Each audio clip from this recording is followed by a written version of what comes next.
In a city torn apart by racial tension, Officer Olivia Pierce is determined to be a force for good. But when her partner, Derek Granger, assaults a defenseless black man in a wheelchair, Olivia's entire belief system is shattered.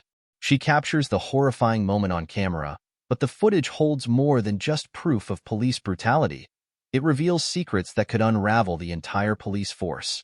As Olivia struggles with her conscience, she's forced to confront a decades-old cover-up, twisted motives, and a department built on silence. With everything at stake, her career, her safety, and her sense of justice, Olivia must decide. Will she expose the truth or remain complicit in a system designed to protect the powerful? The Invisible Punch is a gripping tale of betrayal, redemption, and the heavy price of silence in a world where justice is anything but blind.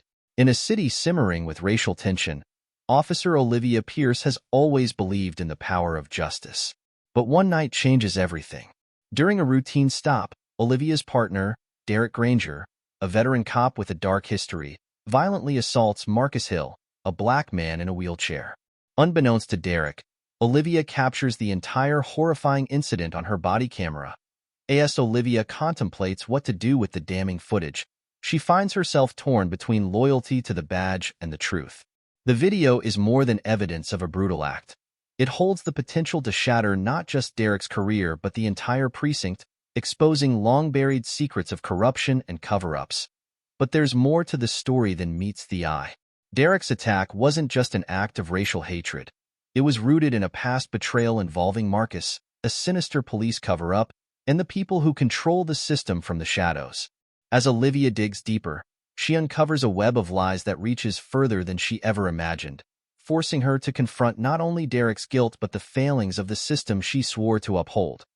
Now, Olivia must make an impossible choice: protect her career and silence the truth, or risk everything to expose a legacy of injustice that could bring the entire city to its knees.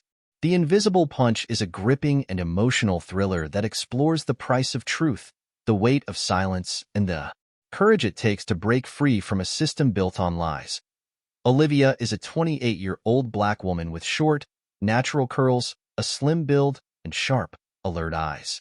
She stands 5 feet 7 inches and carries herself with the poise of someone who is constantly aware of her surroundings.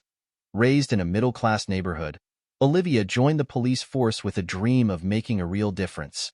Idealistic and driven, she quickly rose through the ranks, but her belief in justice is tested when she witnesses Derek's brutal attack.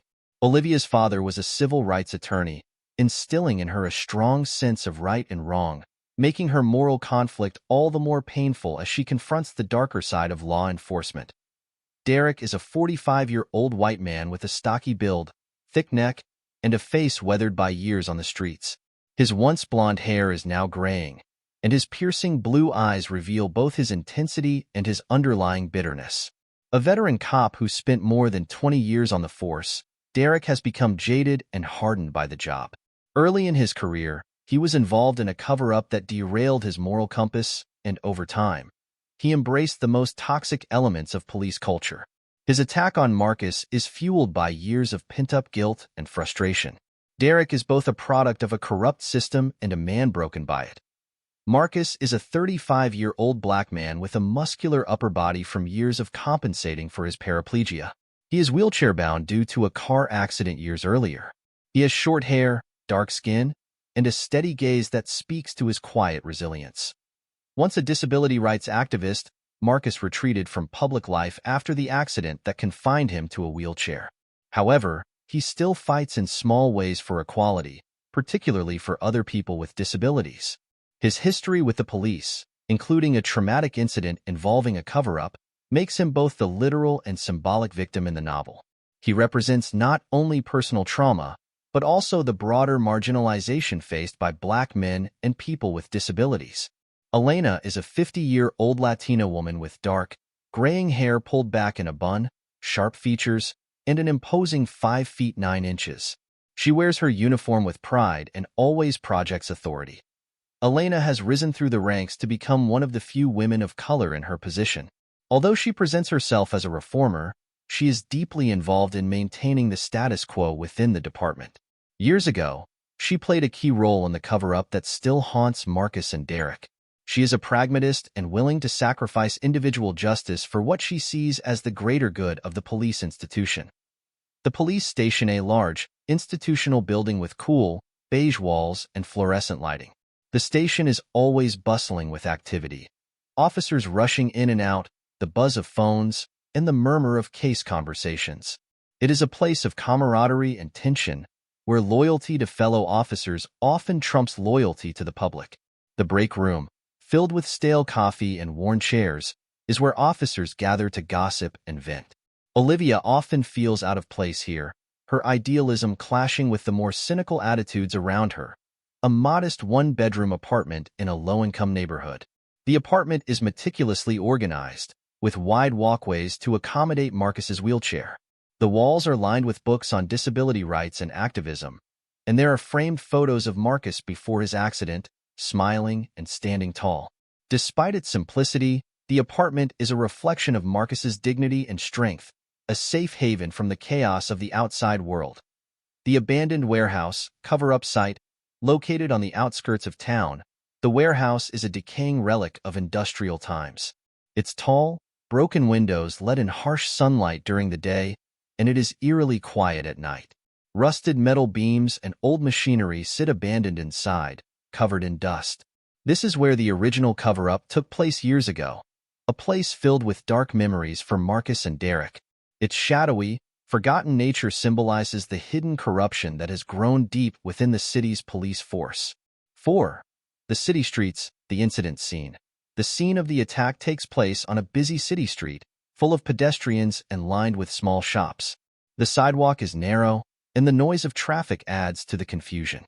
People rush past, avoiding eye contact with officers, a sign of the growing tension between the community and the police. The street is full of life and bustling rest, a microcosm of the city's larger issues of inequality and racial tension. Description of Chief Rivera's office. Located on the top floor of the police station, Rivera's office is large and tastefully decorated, with leather chairs, dark wood furniture, and a framed police badge on the wall. It has an air of authority and power, a place where decisions are made that shape the future of the department. The large windows look out onto the city, giving Rivera a panoramic view of the community she is sworn to protect but from which she often distances herself. It is here that Olivia will have her most difficult conversations, where loyalty to the system collides with the pursuit of justice. Routine patrol. The city was restless tonight. Olivia Pierce could feel it in the air, the kind of tension that clung to the humid breeze, thickening with each passing hour. The sun had set, but the streets still buzzed with life. People on their way to dinner, workers hurrying home, the occasional skateboarder zooming down the sidewalk. To everyone else, it was just another Friday evening. But to Olivia, this patrol felt different. Sitting in the patrol car, Olivia glanced at her partner, Derek Granger. His hands gripped the steering wheel tightly, knuckles pale under the harsh glow of the dashboard lights. He hadn't said much since they left the station, but then again, Derek wasn't much of a talker. He'd been on the force for over 2 decades, long enough for the job to erode whatever optimism he might have once had.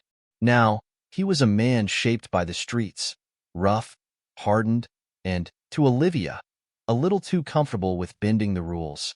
"Busy night," Olivia offered, her voice casual, hoping to break the silence. Derek grunted in response, his eyes scanning the streets with the cool detachment of someone who had seen it all before.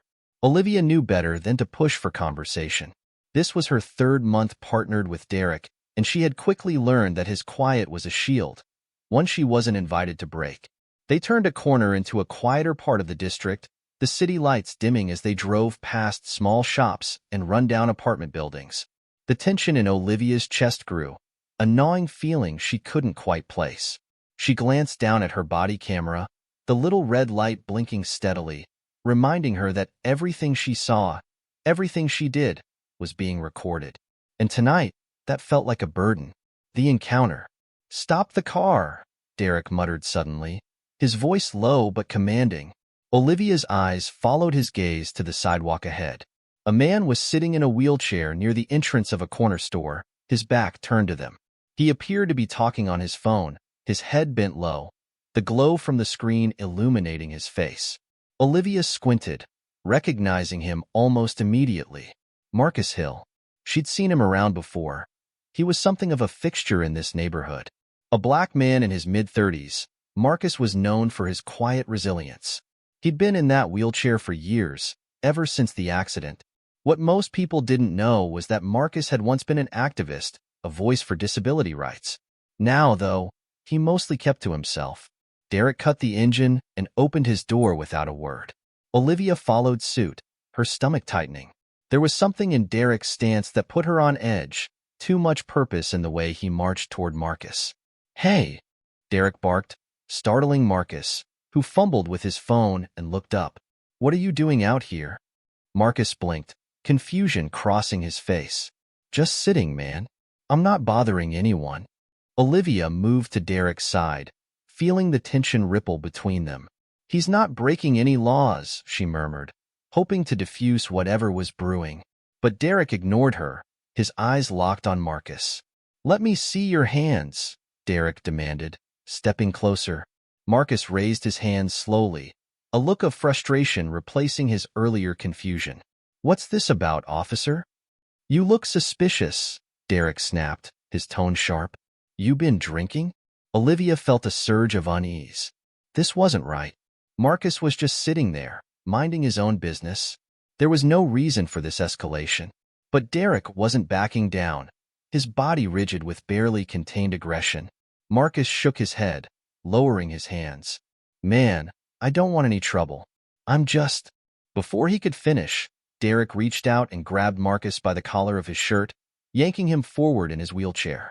Olivia's heart lurched, and without thinking, she stepped forward, her hand instinctively going to her body camera. "Derek!" she gasped, her voice tight. "What are you doing?" But Derek didn't stop. In a swift, brutal motion, he pulled back his fist and punched Marcus square in the jaw. The force of the blow sent Marcus reeling, his head snapping back as his wheelchair skidded slightly on the uneven pavement. Time seemed to slow as Olivia watched the scene unfold in front of her. Marcus, defenseless, his hands gripping the sides of his chair. Derek, his face twisted with anger, fists clenched, ready to strike again. Olivia's heart pounded in her chest. This wasn't how it was supposed to be. This wasn't justice. The aftermath. For a moment, everything was still. The city noises, cars honking, people talking, faded into the background. All Olivia could hear was the sound of her own breathing, fast and shallow, as she stared at Marcus, who was now slumped in his chair, holding his jaw. Derek took a step back, his chest heaving, eyes wild. "You saw him, right?" he spat, turning to Olivia. "He was resisting." Olivia's mouth went dry. Resisting? Marcus hadn't done anything, but she didn't know what to say. She couldn't speak, couldn't move. Her fingers brushed against the button on her body camera, the red light still blinking. It had captured everything. Derek noticed the camera, his eyes narrowing. "Turn that off," he ordered, his voice cold. Olivia hesitated, her mind racing. She couldn't turn it off. Not now. Not after what just happened. But Derek's stare was heavy, threatening, and she felt the weight of his authority pressing down on her. "Turn it off," he repeated, this time slower, more menacing. Olivia's hand trembled. She had to make a choice. The truth was there, recorded, undeniable. But if she kept it on, if she let that footage see the light of day, what would happen? Before she could decide, Marcus spoke, his voice hoarse but defiant. "You think you can get away with this?" His words hung in the air, a challenge. Derek's face hardened, but before he could respond, the sound of footsteps approaching broke the tension. A group of pedestrians had gathered, their faces anxious, eyes darting between Olivia, Derek, and Marcus. A woman pulled out her phone, aiming it in their direction. Derek stiffened, his posture shifting as if realizing for the first time that they weren't alone. Olivia swallowed hard, her decision made. She wasn't going to turn off the camera. "Let's go," Derek muttered, stepping back from Marcus, his voice low but urgent. "We're done here." Without waiting for a response, he turned and walked back to the patrol car. Olivia hesitated for a moment, her eyes lingering on Marcus. He met her gaze, and for a brief second, she saw the pain in his eyes, not just from the punch, but from something deeper, something broken. "I'm sorry," she whispered under her breath, before turning to follow Derek. As they drove away, Olivia's hands tightened around the edges of her seat. She couldn't stop replaying the moment in her mind. Derek's fist, Marcus' helplessness, the crowd, and the footage, still recorded on her camera. Her heart pounded as they drove in silence, Derek's cold gaze fixed on the road ahead. She knew the questions would come, the decisions. But for now, she was left with only one truth. This night was far from over. The drive back to the precinct was a blur for Olivia. The city lights streaked by, smearing into an abstract mosaic of color through the rain-streaked windshield. Derek sat in the driver's seat, stone-faced, the tension radiating from him palpable. Olivia kept her hands in her lap, her fingers toying with the edge of her uniform. Her body camera felt heavy on her chest, a ticking bomb filled with truth. She could feel its presence like an iron weight pressing into her skin. Inside the precinct, the usual chatter filled the air. Phones ringing, officers exchanging stories from the field. But Olivia felt detached from it all, like she was moving in slow motion through a world that had suddenly become foreign. "Good shift." Officer Daniels called from across the room, raising a hand in greeting. Olivia forced a smile but didn't respond. She wasn't sure what she'd call this shift.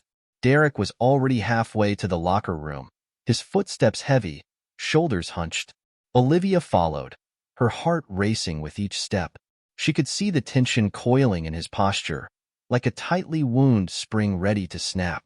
As they entered the small, fluorescent-lit locker room, Derek turned on her.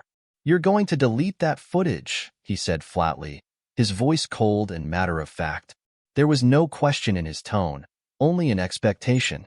Olivia froze, her fingers brushing against the body camera as if it might protect her from the pressure bearing down on her. "Derek, I can't just—" "Yes, you can," he cut her off, his eyes narrowing. "You didn't see anything. I didn't do anything." Olivia swallowed hard. "But you did, Derek.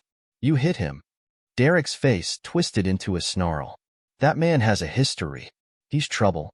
I did what I had to do. Do you know how long I've been doing this job? I know who the real threats are. You're new, Pierce. You still think you can change the world.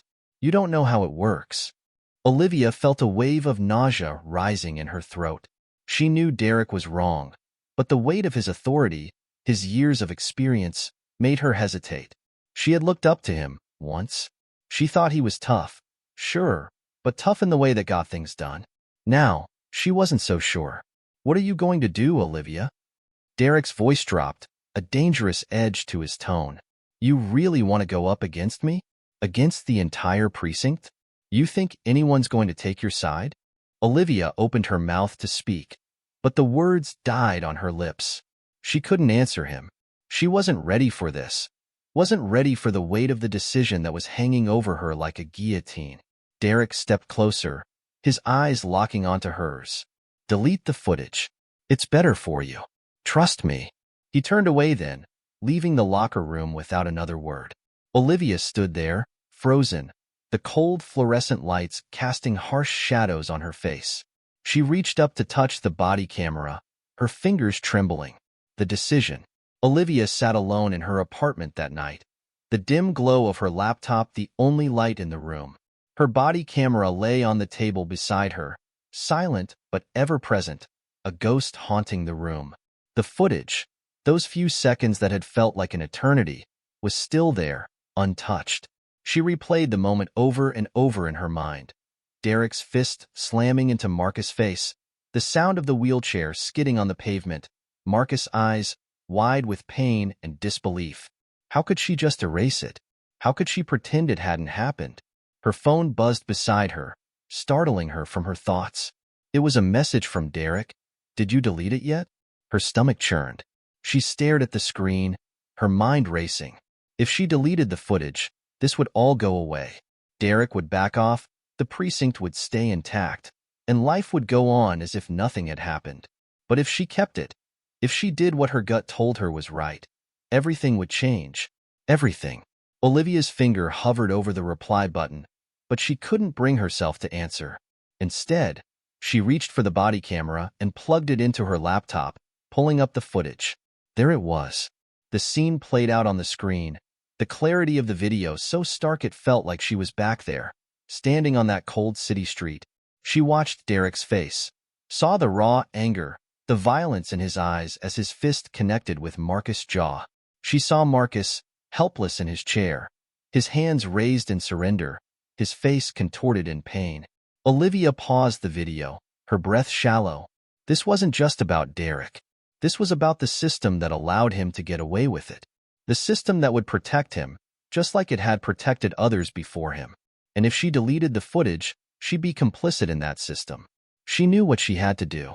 Meeting Marcus. The next morning, Olivia made her way through the crowded streets of the neighborhood where Marcus lived. It was still early, the sun just beginning to rise, casting long shadows across the cracked sidewalks. Olivia's nerves buzzed in her chest. She had to see Marcus, had to talk to him. She needed to understand what had happened, who he was, and why Derek had targeted him so ruthlessly. When she arrived at Marcus' apartment, she hesitated. The building was old, its bricks weathered by years of neglect. She could hear the hum of the city around her, the distant honking of cars, the murmur of early morning commuters. Taking a deep breath, she knocked on the door. There was a pause, then the door opened a crack. Marcus peered out, his eyes wary. "Officer Pierce," he said, his voice low and guarded. "What are you doing here?" Olivia shifted uncomfortably. "I need to talk to you, Marcus. About last night." Marcus' expression didn't change. He opened the door wider, allowing Olivia to see the small apartment behind him. It was neat and organized, with wide paths between the furniture to accommodate his wheelchair. The walls were lined with books and framed photos, snapshots of a life that had clearly been full before the accident. "Come in," he said, wheeling himself back to allow her inside. Olivia stepped into the apartment, her heart racing. She glanced around, noting the framed photographs of Marcus before the accident, tall, standing proudly at rallies and events, holding signs for disability rights. The man in those photos looked so different from the man sitting before her now, slumped slightly in his chair, eyes tired. "I don't want any more trouble," Marcus said, breaking the silence. "I've had enough of it." "I'm not here to cause trouble," Olivia replied, her voice steady. "I just need to know what happened. Why did Derek go after you like that?" Marcus scoffed, shaking his head. "Because I'm black. Because I'm in a wheelchair. Do you need any other reasons?" Olivia winced, but she couldn't argue with the truth in his words. "There's more, though, isn't there? I think Derek knows you. I think there's something else going on." Marcus' jaw clenched. He didn't answer right away, his gaze fixed on a spot just beyond her. Finally, he spoke, his voice quiet but laced with bitterness. "Derek and I go way back," he said. "Back before the accident. There's a lot of history between us, history he doesn't want anyone to know about."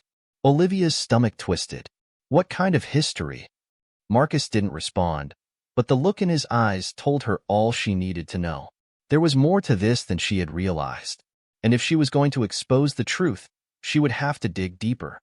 Into Derek's past, into Marcus' story, and into the system that had allowed all of this to happen. The precinct was quieter than usual as Olivia walked through the familiar halls, but she felt the weight of every step. The walls seemed to close in on her as she neared Chief Rivera's office, her chest tightening with anticipation. She hadn't slept much the night before, replaying the footage over and over in her mind, the moral weight of what she had witnessed pressing down on her like a lead blanket. As she reached the chief's door, she took a deep breath and knocked. "Come in," Chief Elena Rivera's voice called from inside, firm and composed. Olivia stepped into the office, immediately struck by its grandeur. The wide leather chairs, dark wood furniture, and the large window offering a panoramic view of the city below all screamed authority. Rivera sat behind her desk, her expression unreadable, her sharp eyes watching Olivia closely as she approached. "Officer Pierce," Rivera greeted her. "What brings you here?" Olivia hesitated. She had rehearsed this conversation 100 times in her mind, but standing here, Face to face with the woman who ran this precinct, she suddenly felt exposed, vulnerable. She had to choose her words carefully. "I need to talk to you about something that happened last night," Olivia began, her voice steady but quiet. "There was an incident during my patrol with Officer Granger." Rivera leaned back in her chair, her hands folding neatly on the desk in front of her. "Go on." "There was a confrontation with a man named Marcus Hill," Olivia continued. "It escalated, and Officer Granger, he struck Marcus while he was in his wheelchair." Rivera's expression didn't change, but Olivia saw a flicker of something, concern, maybe, or irritation, pass through her eyes. "I see," Rivera said slowly. "And you have proof of this?" Olivia nodded, her heart racing. "I do. My body camera recorded the entire thing." For a moment, there was silence. Rivera's gaze drifted to the window, her lips pursed in thought. When she finally spoke, her voice was measured, deliberate. "Officer Pierce," she said, her tone cool, "you're new to this precinct. You've done good work, and I've heard positive things about you. But let me give you some advice. Incidents like these, they happen. Policing is not a perfect job, and sometimes mistakes are made. But we need to consider the bigger picture here." Olivia felt a chill run down her spine. The bigger picture? Rivera's eyes locked onto hers. "We are responsible for maintaining order in this city. Sometimes that means making difficult decisions. Officer Granger is one of our most experienced men. He's made mistakes, yes, but his value to this department is undeniable." "So, what are you saying?" Olivia asked, her voice tightening. "I'm saying that if you escalate this, it will be a problem for everyone, especially you," Rivera said, her tone firm. "Think carefully before you act. We're not just talking about one officer's career. We're talking about the reputation of this entire precinct." Olivia stood there, stunned. Rivera's message was clear. She was being told to stay quiet, to protect the department over the truth. The weight of the decision hit her harder than ever. "I understand," Olivia muttered, but her heart pounded with anger and frustration.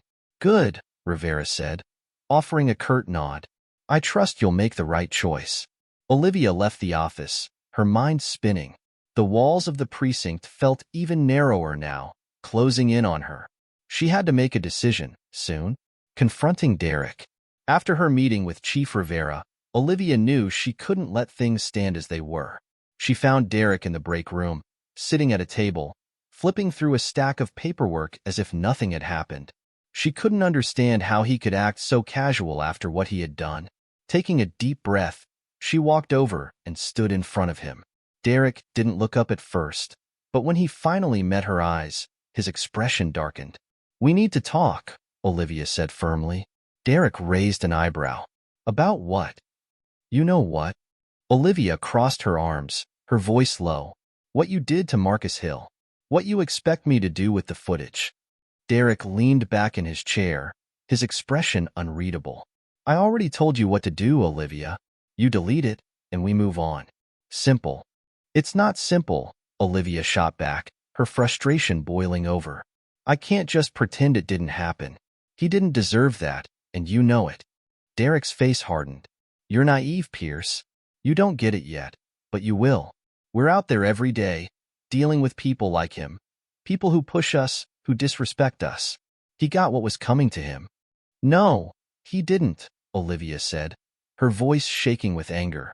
"That's not justice. That's abuse." Derek slammed his hand on the table, causing Olivia to flinch. "Listen to me. You're new here, so I'll give you a little more time to figure this out. But if you don't delete that footage, you'll regret it. This job isn't about doing what you think is right. It's about survival. You delete it, and we survive." Olivia's pulse raced. She had never felt more disgusted by someone she had once respected, but she also felt more determined than ever. "I'm not deleting it," Olivia said, her voice steady despite the fear that knotted in her chest. Derek's eyes narrowed, but he didn't respond. Instead, he stood up from the table, glaring at her for a long moment before brushing past her and leaving the break room. As the door swung shut behind him, Olivia felt the weight of her decision settle in. She knew Derek wasn't going to let this go, and neither was she. Seeking allies.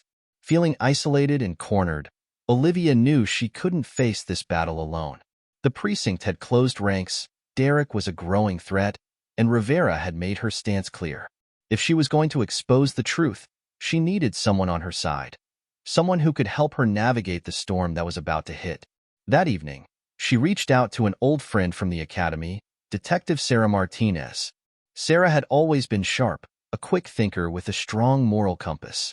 They hadn't spoken in months, but Olivia hoped she could trust her. The two met at a small cafe downtown, far away from the precinct. Olivia was nervous, her fingers tapping anxiously on the table as she waited for Sarah to arrive. When she finally walked in, Sarah greeted her with a warm smile, but her expression quickly grew serious when she saw the tension on Olivia's face. "What's going on, Liv?" Sarah asked as she sat down, concern in her eyes. Olivia took a deep breath and told her everything, about the incident with Marcus, the footage, and the pressure from both Derek and Chief Rivera to cover it up. Sarah listened intently, her expression growing more troubled with every word. When Olivia finished, Sarah sat back in her chair, rubbing her temple. "Wow," Sarah muttered.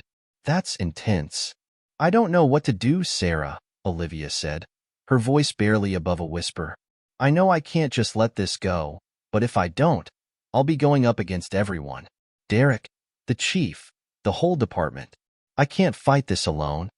Sarah leaned forward, her eyes focused on Olivia's. "You're right, you can't. But you're not alone. If what you're saying is true, we need to make sure this comes out in the right way. You need to protect yourself, and we need to make sure that footage doesn't disappear." Olivia felt a wave of relief at Sarah's words, but it was quickly replaced by the heavy realization of what they were about to do.